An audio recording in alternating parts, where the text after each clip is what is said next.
Ratusan mahasiswa yang tergabung dalam Aliansi Mahasiswa Semarang Raya menggelar aksi unjuk rasa di depan gedung DPRD Jawa Tengah pada Kamis lalu.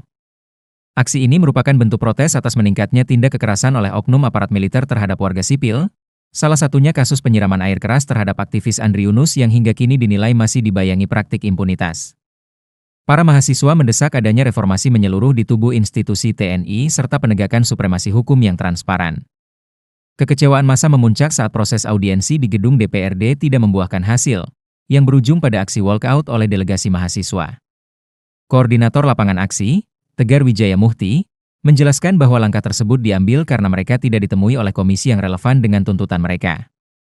Menurut Tegar, mahasiswa seharusnya ditemui oleh Komisi 1 atau Komisi 3 yang membidangi hukum dan legislasi, namun justru dihadapi oleh Komisi B yang membidangi perekonomian sehingga tidak terjadi sinkronisasi pembahasan.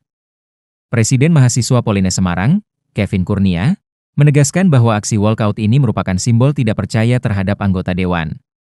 Kevin menyebutkan bahwa pihak DPRD sebenarnya sudah menerima rencana aksi tersebut sejak jauh hari, namun beralasan para anggotanya sedang bertugas di luar kota saat masa tiba. Ia menyatakan bahwa aliansi akan mengonsolidasikan massa yang lebih besar untuk kembali menuntut pertanggungjawaban pemerintah dan DPRD dalam waktu dekat.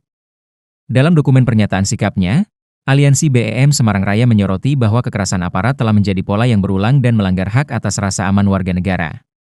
Mereka menuntut Mahkamah Konstitusi untuk mengabulkan perkara nomor 197/PUU 23/2025 demi menjamin kesetaraan di hadapan hukum. Selain itu, aliansi juga mendesak agar seluruh personel militer ditarik dari jabatan dan ruang sipil serta dikembalikan pada fungsi utamanya sebagai alat pertahanan negara. Secara spesifik, massa menuntut reformasi sistem peradilan militer agar seluruh tindak pidana umum yang dilakukan anggota TNI diadili di peradilan umum sesuai dengan amanat UU Nomor 34 Tahun 2004.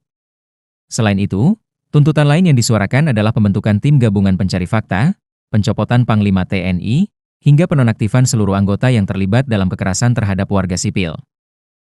Baik, tuntutan itu mengenai perbedaan antara kasus Andri Yunus dan penyiraman air keras, di mana awal dipegang oleh polisian, tiba-tiba dilimpahkan ke TNI. Dan ini ada tumpang tindih mengenai peradilan militer dan peradilan umum. Kalau kita melihat di bawah itu satu guru yang baru mengenai hal tersebut. Dan di mana selanjutnya kita menuntut TNI atas segala representasinya kepada sipil dan juga yang segala masuk ke bidang sipil, seperti itu.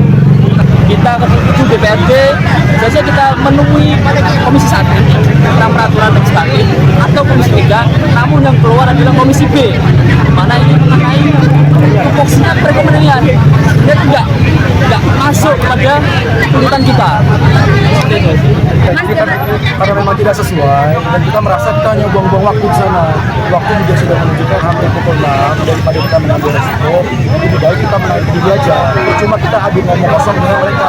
Kalau juga jawabannya normatif. Jadi kita nggak perlu normatif. Yang kita siapkan adalah apa? Sebuah ancaman, sebuah tekanan menuntut mereka yang akan memberikan masa jauh lebih banyak di aksi depannya.